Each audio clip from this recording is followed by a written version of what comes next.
Good morning. Good morning. Good morning. Good morning. My name is Zohran mamdani, and I know that there are many here today, and there are many watching and many listening who may have seen an ad mentioning my name on TV, or a commercial on the radio, or a mailer in your mailbox, or a video when you're watching YouTube. And you may wonder, who is funding these ads? And it is in fact the same person that you were picketing just a few days ago. Because when Bill Ackman tries to take on diversity, equity, and inclusion, he also wants to take on any threat to the Trump administration across this country. And so just a few days ago, he spent another $250,000 on those same ads that you are seeing and you are hearing and you are reading. And so to quote the words of a famous New Yorker, allow me to reintroduce myself. I was born in Kampala, Uganda, in East Africa. I was given my middle name Kwame by my father, who named me after the first Prime Minister of Ghana. And decades ago, in Uganda, we won our independence from the British in 1962. We can clap for that. And when we did, the United States government gave the Ugandan government 23 scholarships as a gift for independence. And my father won one of those scholarships. He came to this country to study to be an engineer at the University of Pittsburgh. And sometime into his studies, his face buried in his book, he heard the words reverberate in the corridor around him, "Which side are you on? Which side are you on?" These were words being sung by members of SNCC, the Student Nonviolent Coordinating Committee, recruiting students to get on the bus to go to Montgomery, Alabama.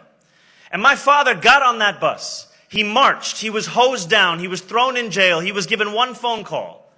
And he called the Ugandan ambassador to the United States. He said, "Can you get me out of jail?"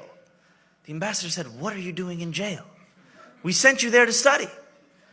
My father said, "You sent me here as a gift for our freedom. They are fighting for theirs. It's one and the same." And so I was raised with this understanding that freedom and the fight for it is interconnected.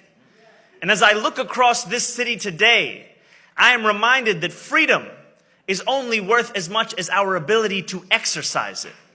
Because we hear politicians of the past come on stages across this city, including this one, saying that they believe this is the greatest city in the world. But they do not answer the question that Dr. King posed decades ago. What good is having the right to sit at a lunch counter if you can't afford to buy a hamburger? What good is being the greatest city in the world if New Yorkers can't afford to live here?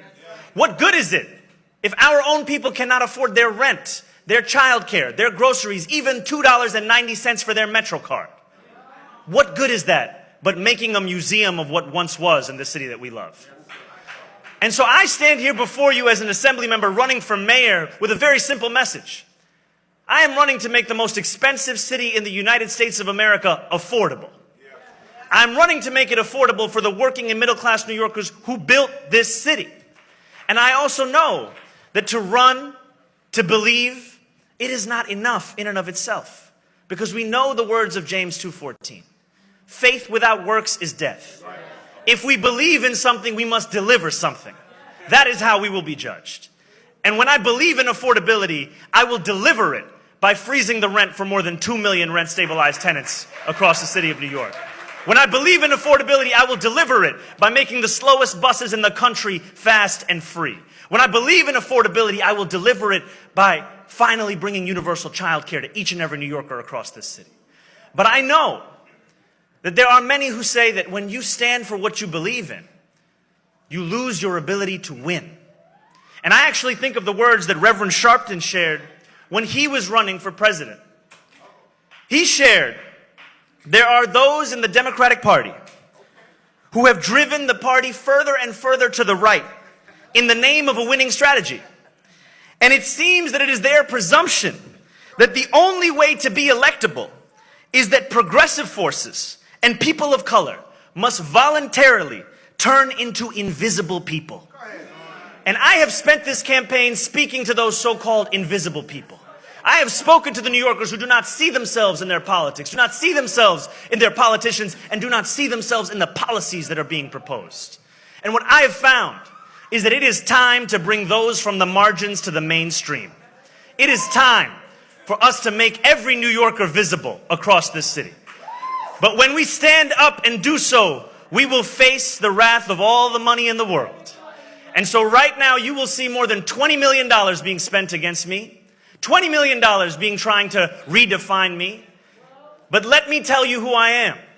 I am a man who believes in the possibility of this city. I am one who believes that we must win a new city, a city for each and every New Yorker, one they can afford, one they can do more than just struggle. And to do that, we have to leave behind the old city and the old politicians and the old ways that gave us the struggle that we're living in today. So it is my hope to not only earn your consideration, to not only earn your vote, but to earn your partnership. Because what I want to do is lead this city alongside each and every one of you. And it would be a dream if you gave me that opportunity on Tuesday, June 24th. Thank you so much.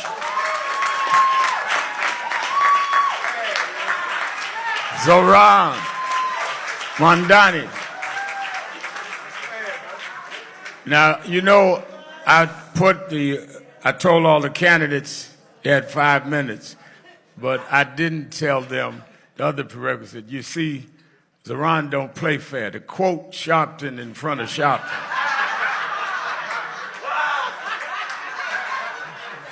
Play fair now, Zohran.